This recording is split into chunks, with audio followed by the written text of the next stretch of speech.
Ads का कानूनी पहलू क्या है वो भी आपकी समझ में आ जाना चाहिए। एड्स के लिए एक हमारे कानून में भी जिक्र किया गया है। HIV और एड्स निवारण और नियंत्रण अधिनियम 2017 बनाया गया था। इसके अंतर्गत क्या क्या व्यवस्थाएं हैं उनको मैं संक्षिप्त में आपको समझ दूंगा। इसके अंतर्गत किया गया है कि भेदभाव पर रोक।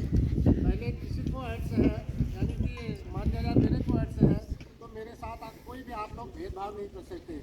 इसमें क्या है, सार्वजनिक स्थानों पर जैसे आप जा रहे हैं वैसे मैं भी जाऊँगा, यानी कि एड्स पीड़ित भी आदमी सार्वजनिक स्थानों पे आप जा रहे हैं वो भी जाएगा। विद्यालय में आप पढ़ रहे हैं तो एड्स पीड़ित भी पड़ेगा, और सिनेमा घर में एड्स पीड़ित भी जाएगा, आप भी जा सकते हैं। अस्पतालों में, होटलों में, किसी भी स्थान पे जाने के लिए भेदभाव नहीं किया जा सकता, क्योंकि एड्स एक ऐसी बीमारी है जो साथ बैठने से, साथ खाना खाने से, एक दूसरे को छूने से नहीं फैलती है। तो उसके खिलाफ किसी भी प्रकार का भेदभाव नहीं करना है। अगर भेदभाव किया जाता है तो यह कानूनी अपराध माना जाएगा। यह अधिनियम 2017 में लिखा गया है, निवारण और नियंत्रण जो एड्स का अधिनियम बनाया गया है। उसके बाद है गोपनीयता सुनिश्चित करना। गोपनीयता का मतलब है मुझे एड्स है, मैं नहीं बताना चाहता हूँ, तो मेरी गोपनीयता कोई भंग नहीं करेगा। किसी को, बाकी दूसरे को, जैसे डॉक्टर को पता चल गया मुझे एड्स है तो डॉक्टर किसी दूसरे को नहीं बताएगा कि आदमी एड्स पीड़ित है, और मेरी जिम्मेदारी बनती है वो एड्स के फैलने के कारणों पे मैं खुद जिम्मेदार रहूँगा। मैं अपना खून किसी को नहीं दूंगा, मैं असुरक्षित यौन संबंधी किसी से नहीं बनाऊंगा। जो कारण होते हैं मैं उन कारणों के लिए मैं खुद जिम्मेदार रहूँगा, लेकिन मेरी गोपनीयता बनी रहेगी और कोई भी मेरे बारे में दूसरे से मेरी गोपनीयता को बता नहीं सकता कि यह आदमी एड्स पीड़ित है। ये एक अधिकार दिया गया है। उसके बाद है रोकथाम और देखभाल हेतु परीक्षण और उपचार का अधिकार। उसकी रोकथाम और उसका परीक्षण, उसका उपचार जो है कोई भी डॉक्टर, कोई भी अस्पताल उसके लिए मना नहीं कर सकता।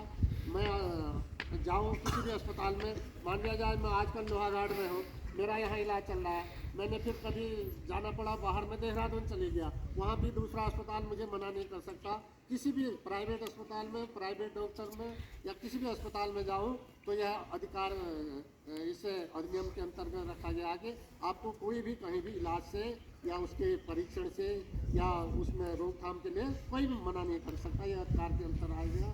और अगला है शिक्षा और सार्वजनिक गतिविधियों में से हटाया नहीं जा सकता। कोई विद्यालय में है, उसको पता चल गया इसे एड्स हो गया है, तो विद्यालय से उसे हटाया नहीं जा सकता। वो जैसे पढ़ रहा है रेगुलर पढ़ता रहेगा, उसे कोई, विद्यालय को भी कोई अधिकार नहीं है कि वो विद्यालय से उसे निकाले, या कोई नौकरी में है नौकरी से नहीं निकाला जा सकता, या अन्य सामाजिक गतिविधियों में कोई है तो किसी भी गतिविधि में वो है जैसा आज तक है वैसा कंटिन्यू चलता रहेगा, उसके साथ उसे हटाया नहीं जा सकता, निकाला नहीं जा सकता। यह अधिनियम के अंतर्गत इसको लिया गया है। उसके बाद है मुफ्त परामर्श और HIV प्रशिक्षण एवं स्वास्थ्य सेवाएं जो है निःशुल्क। उसका जो उसे अगर HIV की पुष्टि हो चुकी है उसके बाद फिर जो उसके भी जितने भी इलाज है, जितने भी उसके स्वास्थ्य संबंधी क्रियाकलाप है वह निःशुल्क सरकारी अस्पतालों में निःशुल्क होंगे।